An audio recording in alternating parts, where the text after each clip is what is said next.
Chelsea and Manchester United are circling Arsenal's Myles Lewis-Skelly, but who controls the power shift? Manchester City are closing in on Ayyoub Bouaddi. Nottingham Forest have signed Ousmane Diomande. Now Chelsea's inquiry puts Arsenal's Myles Lewis-Skelly under pressure.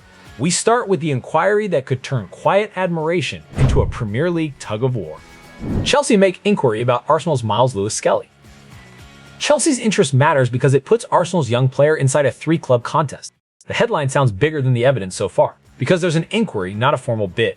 Arsenal's real decision is whether a homegrown player becomes valuable squad depth or expensive fuel for a rival. Chelsea have made a new inquiry about Arsenal's Myles Lewis-Skelly, and they've also been made aware that the player could be available. That's the concrete development. He remains an Arsenal player, and no completed transfer has been reported. Manchester United are long-term admirers too, so this has quickly become a three-club situation around one of Arsenal's most valuable young players. The easy headline is Chelsea versus United. The harder question is Arsenal's position.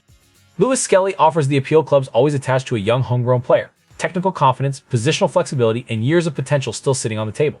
Selling to a Premier League rival would bring money, but it could also create the sort of awkward subplot that returns every time the player starts against Arsenal. Chelsea's inquiry doesn't prove that a bid is coming. It doesn't prove personal terms have been discussed either. Those details matter, because transfer coverage can sprint from a conversation to a done deal before anyone has actually put a fee on paper. Arsenal know that game well enough. For Manchester United, long-term interest gives the story another layer. Chelsea's move could force United to decide whether admiration becomes action, while Arsenal can judge whether two interested clubs create leverage or simply create noise. Supporters are split for exactly that reason. A homegrown player feels different when the destination could be a direct rival.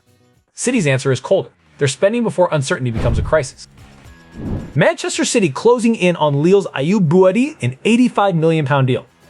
Ayyoub Bouaddi is being framed as succession planning around Rodri, whose departure hasn't been confirmed.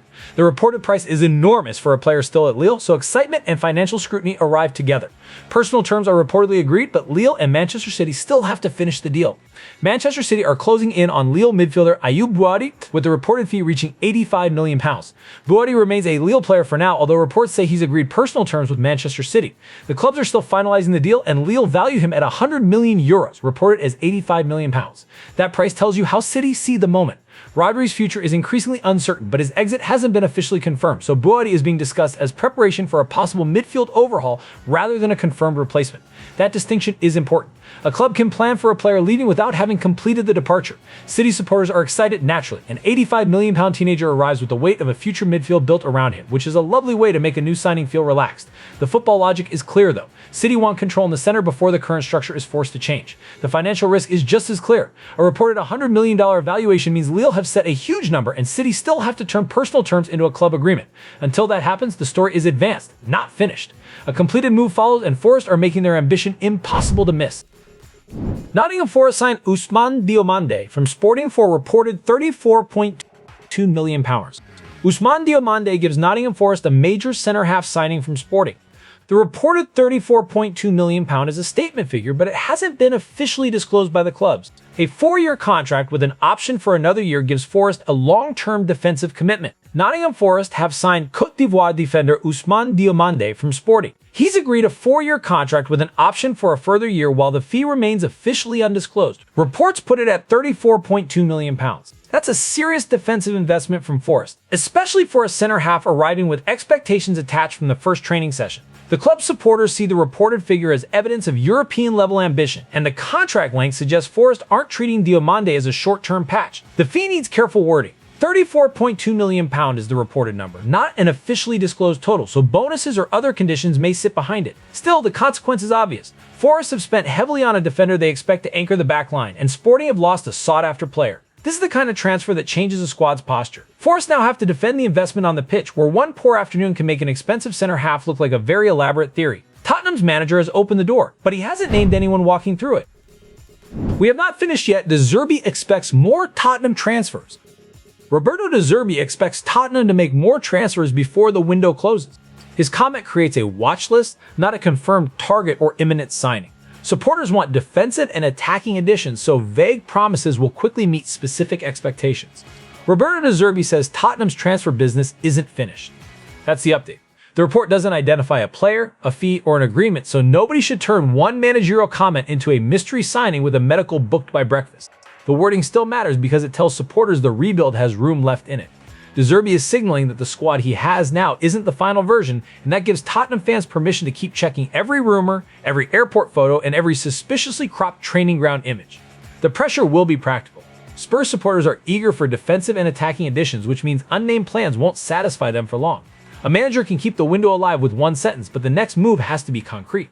For now, Tottenham have an expectation rather than a deal. That keeps the club flexible while leaving supporters staring at the calendar and wondering which position De Zerbi thinks still needs repairing. And Arsenal's title forecast makes the Lewis-Skelly question even sharper. Sky Sports supercomputer predicts Arsenal to retain Premier League title. Sky Sports' supercomputer projects Arsenal to finish first in the 2026-27 Premier League season. A model prediction can shape transfer pressure, but it isn't evidence that Arsenal have already solved the campaign. The forecast raises expectations around every squad decision, including any move involving Lewis-Skelly. Sky Sports' supercomputer predicts Arsenal will retain the 2026-27 Premier League title. That's a forecast, not a result, and the distinction should survive the headline. Models can estimate outcomes from available information, but they can't hand Arsenal the trophy before a ball is kicked. The prediction still affects the transfer conversation. If Arsenal are expected to finish first, selling a young, homegrown player to a Premier League rival looks harder to explain, especially when the rival may be Chelsea. The club would need to show that the squad can absorb the decision without weakening its title challenge. Fans are debating how much preseason information can really tell us. Fair question. A supercomputer has no feelings about the pressure of a London derby, and it certainly won't defend a late corner. Arsenal are projected first, but the Lewis-Skelly debate is happening in the real world, where squad depth has consequences. City's reported midfield appetite doesn't stop with Bouaddi, though this headline needs a careful break. Transfer News Live. Man City want Enzo Fernández as Roma hold Martinelli talks. The Live News headline reports Manchester City want Enzo Fernández and says Roma are holding talks over Martinelli. The available information gives no confirmed agreement, fee, or completed move for either part of the headline. Its value is as a signal of transfer activity, not proof that City have chosen Fernández over Bouaddi. A Transfer News Live headline reports that Manchester City want Enzo Fernández, while Roma are holding talks over Martinelli. That's the full safe reading from the available information. There's no confirmed agreement or completed transfer supplied for either player. Placed beside the Bouaddi story, the headline suggests City are exploring midfield options while planning for uncertainty around Rodri.